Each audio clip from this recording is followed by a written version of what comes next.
Jumpa lagi di Skyson. Pada video ini kita akan membahas mengenai cara install PHP hingga kita bisa gunakan untuk coding. Setelah itu kita akan menulis kode pertama kita, yaitu program Hello World. Dan program ini akan kita implementasikan dalam dua bentuk, yaitu server-side scripting dan command line scripting. Sebelum kita melanjutkan, ada baiknya kita mengerti dahulu arsitektur dari web. Kalau kita lihat di sebelah kiri, user menggunakan web browser untuk terhubung ke internet. Dan kalau misalnya yang dituju oleh user adalah website kita, maka program pertama yang dihubungi adalah web server.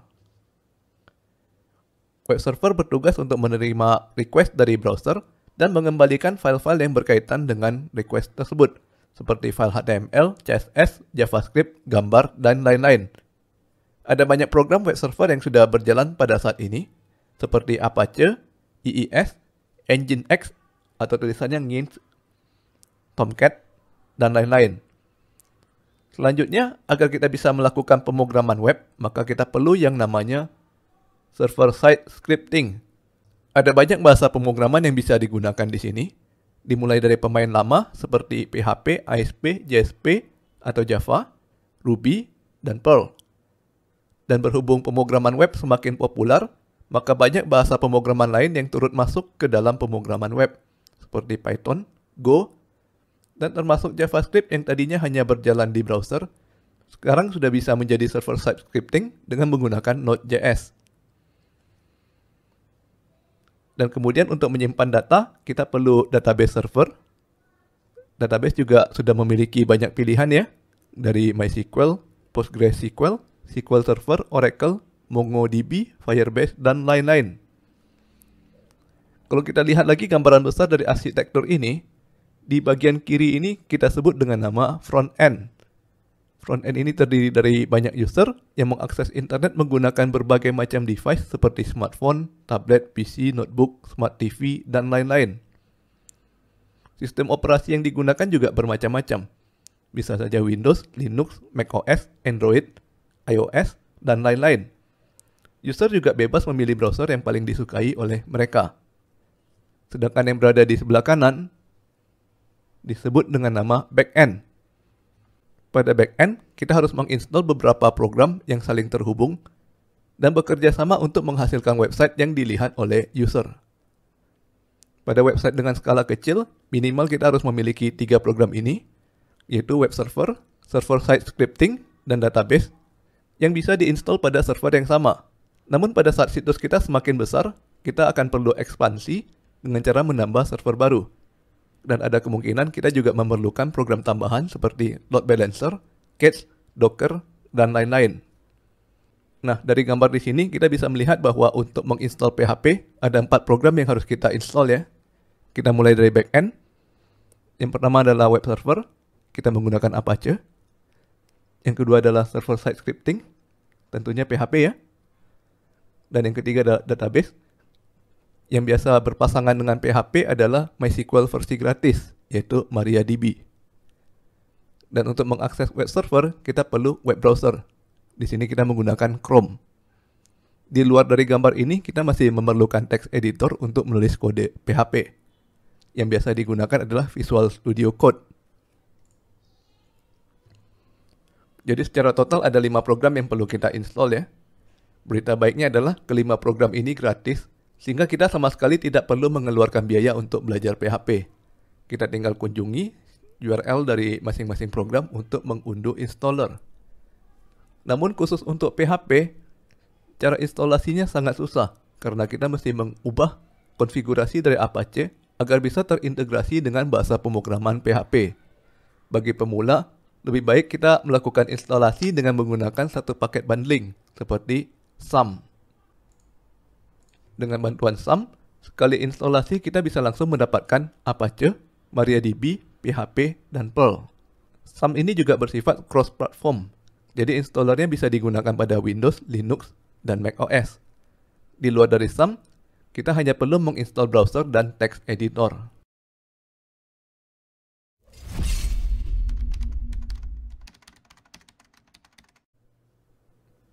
Sekarang kita buka situs apachefriends.org untuk mengunduh SUM. Pada halaman utama, kita sudah bisa langsung mengunduh versi paling baru yang disarankan, baik untuk sistem operasi Windows, Linux, dan macOS. Apabila kita perlu versi lain, maka kita bisa mengklik tombol download atau menu navigasi download.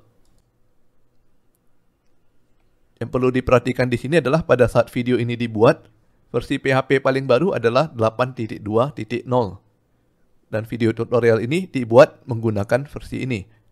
Bagi teman-teman yang baru mengunduh PHP, disarankan untuk mengunduh versi 8.2 ke atas. Apabila teman-teman menggunakan versi yang lebih rendah, takutnya ada beberapa fitur coding yang masih belum jalan. Kita coba klik tombol unduh untuk Windows.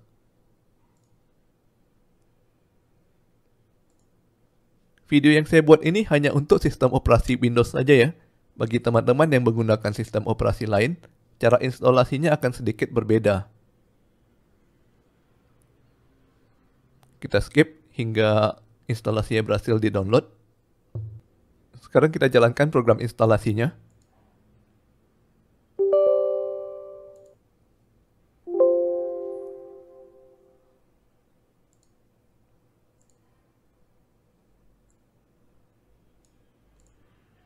Nah, untuk folder instalasi, apabila memungkinkan, lebih baik di drive selain C atau drive yang mengandung Windows.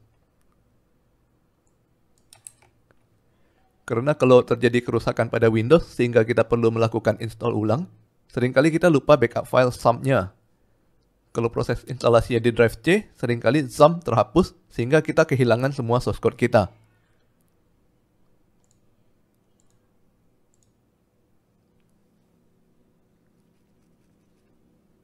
Proses instalasinya lama ya, kita skip lagi hingga selesai. Setelah berhasil install, maka akan muncul control panel XAMPP yang juga bisa kita akses melalui taskbar. Untuk menggunakan PHP sebagai server-side scripting, kita harus menghidupkan Apache dan MySQL.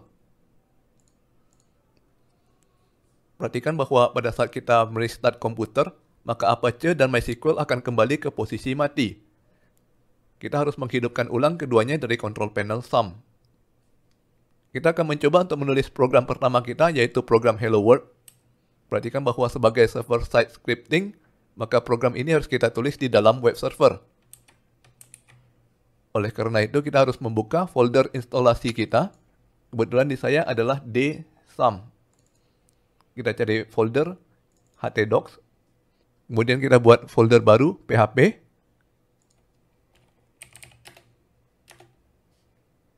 Dan kita buat file, teks dokumen, hello.php.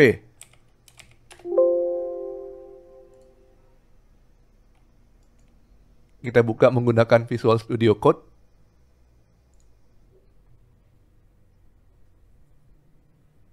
Untuk menuliskan skrip PHP, kita harus membuat tag pembuka PHP, yaitu simbol tanda lebih kecil, tanda tanya, PHP. Dan tag ini kita tutup dengan tanda tanya, simbol lebih besar. Semua kode yang berada di dalam tag PHP ini dianggap sebagai bahasa PHP. Untuk menampilkan sesuatu di layar, kita gunakan perintah echo, diikuti oleh string hello world. Dalam tanda petik. Ingat bahwa semua perintah di dalam PHP harus diakhiri dengan tanda titik koma. Kita simpan. Kemudian untuk menjalankan skrip PHP, kita perlu membuka browser. Kita arahkan ke localhost php hello.php. Maka keluar tulisannya hello world. Jadi perhatikan ya, localhost ini adalah folder dari htdoc. Di dalam htdoc ada folder lagi PHP, dan kemudian nama filenya adalah hello.php. Dan perhatikan juga kalau kita view source, yang keluar adalah tulisan hello world. Jadi semua perintah PHP sudah tidak kelihatan ya, tidak ada tulisan echo-nya. Dari sisi user, kita hanya bisa melihat hasilnya. Sebagai server-side scripting, kita tidak boleh menghasilkan file yang hanya bertulisan hello world seperti ini saja. Kita harus menghasilkan sebuah file HTML lengkap. Kita buka kembali file hello.php. Di sini kita ganti menjadi HTML boilerplate.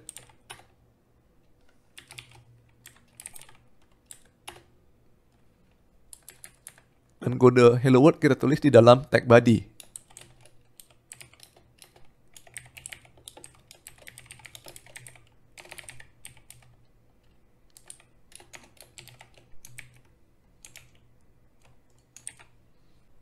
Kalau kita jalankan di browser, sekilas hasilnya sama.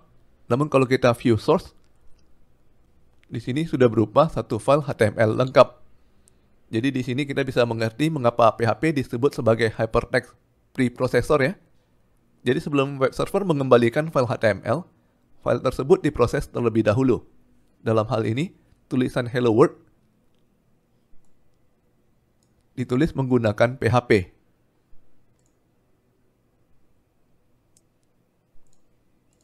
Untuk penamaan file, biasanya kita menggunakan extension .php. Nama file bisa menggunakan huruf kecil semua, namun ada juga beberapa framework yang menggunakan huruf besar pada huruf bernama file. Perhatikan bahwa pada sistem operasi Linux dan macOS, nama file bersifat case sensitive. Jadi kalau kita menggunakan huruf besar pada nama file, nantinya pada saat kita memanggil file tersebut, kita harus menggunakan huruf besar juga. Yang terpenting di sini adalah konsisten. Karena kalau tidak konsisten, nantinya kita akan mendapatkan masalah pada saat source code kita di-upload ke production. Apabila kita memerlukan simbol pada nama file, maka simbol yang boleh digunakan hanya underscore dan dash. Jangan menggunakan simbol lain, terutama spasi, karena tanda spasi pada URL harus diubah menjadi kode lain. Beberapa simbol juga bisa menyebabkan terjadinya error pada URL. Sekarang kita akan bahas mengenai cara menggunakan PHP sebagai command line scripting. Berbeda dari server-side scripting, pada command line scripting ini kita bebas menuliskan kode PHP di folder apa saja. Sebagai contoh, saya buat folder baru di drive D, saya beri nama PHP. Di dalamnya kita buat file baru, hello.php. Lalu dibuka menggunakan Visual Studio Code. Nah, untuk command line scripting, kita tidak perlu menghasilkan file HTML lengkap. Jadi kita bisa langsung membuat tag PHP yang isinya hanya echo hello world. Untuk menjalankan script PHP, kita bisa membuka command prompt. Kita search perintah cmd. Lalu kita pindahkan ke folder PHP, yaitu di drive D, PHP, dan kita panggil PHP spasi hello.php. Apabila teman-teman menjumpai error seperti ini, artinya kita belum setting path menuju php.exe. Kita lihat lagi ke folder sum ya.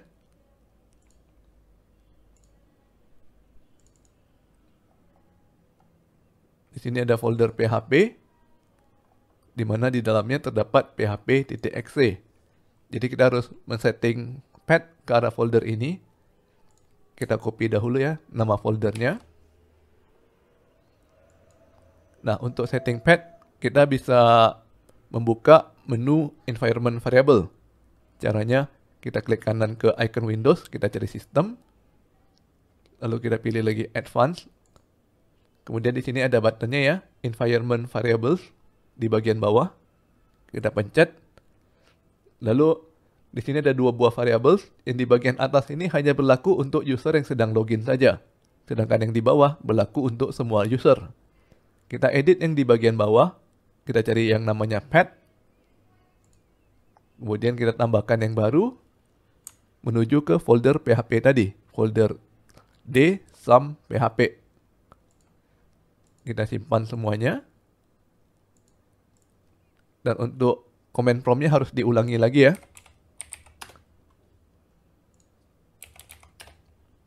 Kita tes dahulu, kita ketik php -var.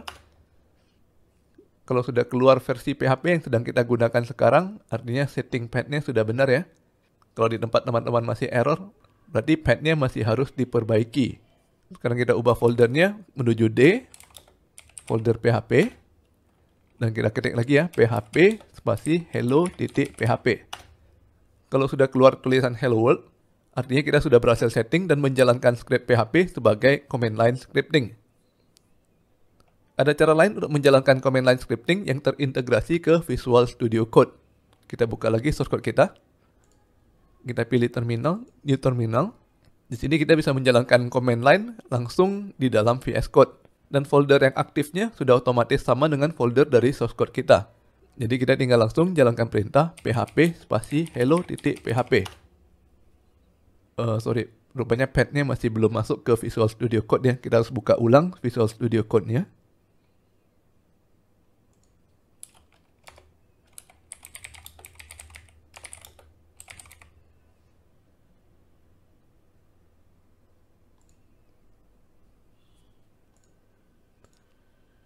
Kita buka terminal baru dan kita jalankan perintahnya php hello.php.